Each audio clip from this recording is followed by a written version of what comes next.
بسم اللہ الرحمن الرحیم۔ دریائے فرات سے نکلنے والے سونے کی حقیقت کھل کر سامنے آ گئی۔ ناظرین کرام، دریائے فرات کا خشک ہونا بھی قیامت کی نشانیوں میں سے ایک اہم نشانی کی جانب اشارہ کرتا ہے۔ اسی دریا کے خشک ہونے کے بعد دنیا کی آخری جنگ یرمدون یا اورگمگڈز جنگ کا آغاز ہوگا، جسے قیامت کی نشانیوں کی طرح اس نشانی کے بارے میں بھی حضرت محمد صلی اللہ علیہ وآلہ وسلم نے فرما دیا تھا۔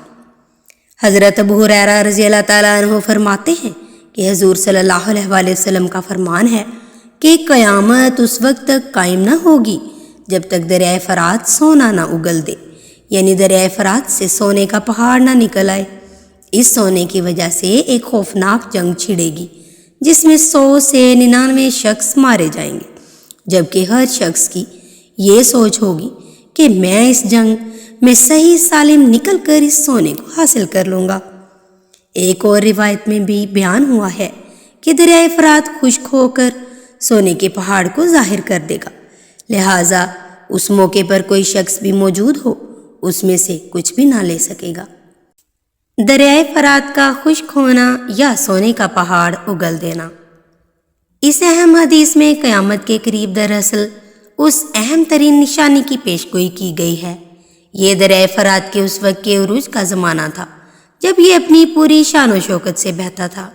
اس دریا کے بہاؤ کو دیکھتے ہوئے کسی بندے کے وہم و گمان میں بھی نہیں تھا کہ یہ دریا یعنی دریائے فرات بھی کبھی خشک ہوگا، اور خشک ہونے کے بعد ایسے لوگوں کو ایک ایسی آزمائش میں ڈال دے گا جن کے دل میں مال و زر کی محبت ہوگی۔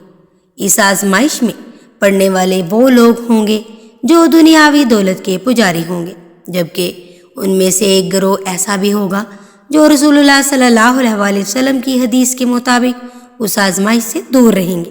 یہ آزمائش ان دو گروہوں میں فرق کو واضح کرنے والی ہوگی۔ فرات دریا اپنے اندر ایک پوری تاریخ کو سموئے ہوئے ہے۔ فرات یعنی صاف پانی۔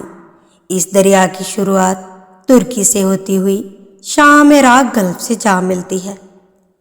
نہر الکما جسے اسی دریا کے ایک کنارے سے نکالا گیا تھا، اسی نہر کے کنارے واقعہ کربلا پیش آیا جب حضرت امام حسین رضی اللہ تعالیٰ عنہ اور ان کے ساتھیوں پر اس دریا کا پانی بند کر دیا گیا۔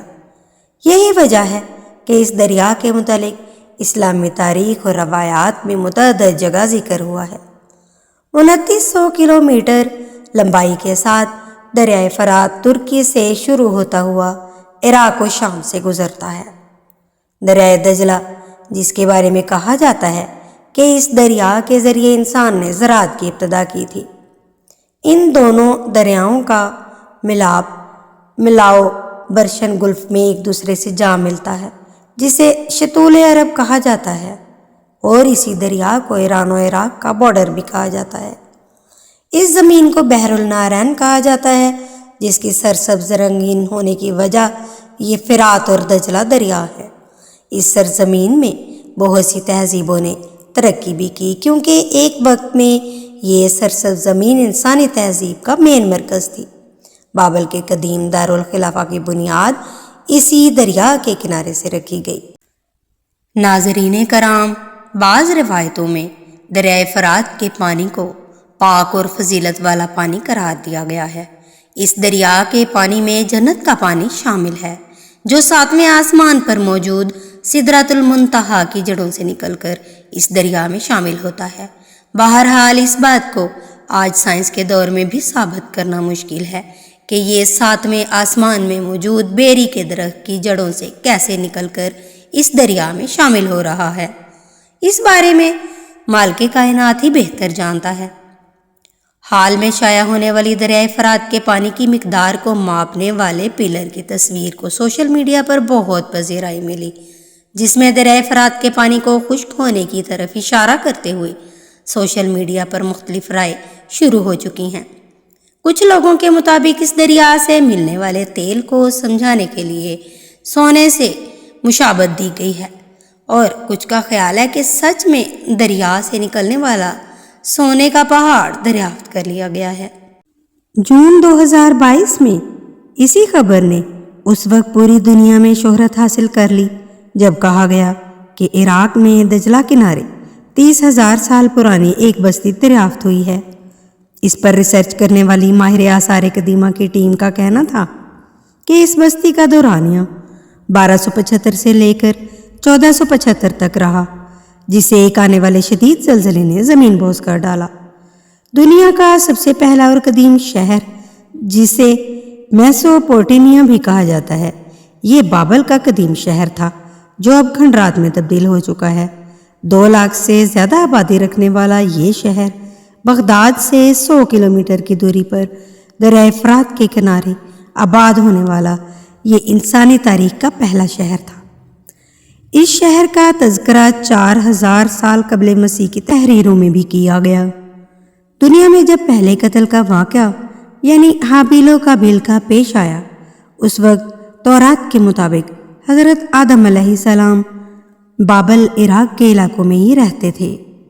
حابیل کو قتل کرنے کے بعد قابیل اپنے اہل و عیال کے ساتھ بابل کے پہاڑوں میں جا چھپا، جس سے اس جگہ کا نام بابل پڑا، اور بابل کے معنی ہیں جدائی۔ ناظرین کرام، حضرت ادریس علیہ السلام کے دور نبوت میں قابیل کی اولادوں نے بہت فساد برپا کر رکھا تھا، اور قابیل کی اولادوں نے پہاڑ سے نیچے اتر کر بھی فساد برپا کرنا شروع کر دیا۔ ان فسادی لوگوں کے ساتھ اس شر نے اپنے ساتھ ان لوگوں کو بھی شامل کر لیا جو فسادی نہ تھے، مگر حالات کی وجہ سے انہیں اس گروہ میں شامل ہونا پڑا۔ ان سارے حالات کو دیکھتے ہوئے حضرت ادریس علیہ السلام نے اللہ پاک سے ان لوگوں کے بسنے کے لیے بھی دریا کے کنارے شہر آباد کرنے کی دعا کی۔ دعا قبول ہوئی تو انہیں بابیلون شہر مصر میں دریا کنارے آباد کرنے کی اجازت مل گئی۔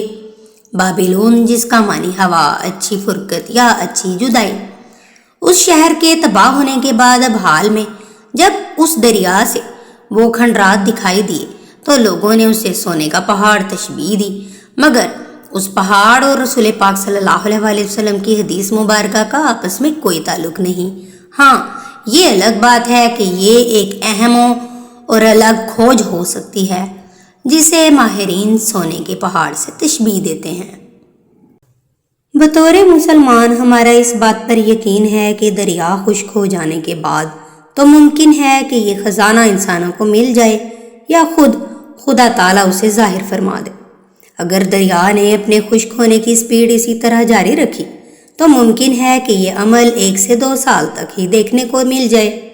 اس دریا کے متعلق پھیلنے والی خبریں من گھڑت کہانیوں کے علاوہ کچھ نہیں، کیونکہ رسول اللہ صلی اللہ علیہ وسلم کی حدیث مبارکہ کے مطابق واضح طور پر سونے کے پہاڑ کا ذکر ہے، یا خزانے کا اس کا کوئی متبادل نہیں ہو سکتا۔ یہ سونے کا پہاڑ ہی ہے جو ان قریب ظاہر ہو کر رہے گا۔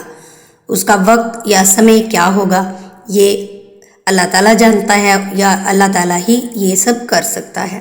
مزید اچھی ویڈیوز دیکھنے کے لیے دیکھتے رہیے ZP وائس چینل کو سبسکرائب کر لیں، دوستوں کے ساتھ اس ویڈیو کو شیئر کریں، لائک کریں، اور مجھے اگلی ویڈیو تک دیجیے اجازت۔ اپنا بہت سا خیال رکھیے۔ اللہ حافظ۔